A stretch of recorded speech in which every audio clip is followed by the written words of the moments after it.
ప్రభువైన యేసుక్రీస్తు నామములో మీ అందరికి వందనములు. హల్లెలూయా.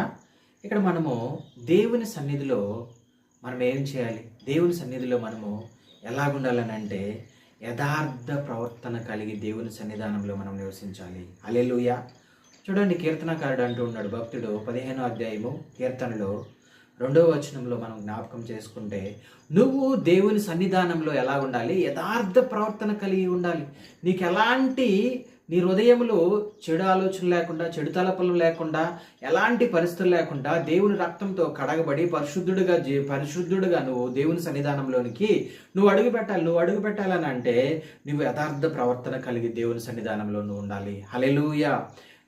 ఇంకొకటి, నీతిని అనుసరించాలి. యథార్థ ప్రవర్తన కలిగి ఉండాలి, నీతిని అనుసరించాలి, నిజమును చెప్పవలెను. హల్లెలూయా. దేవుని సన్నిధానంలో నువ్వు ఎలాగుండాలి?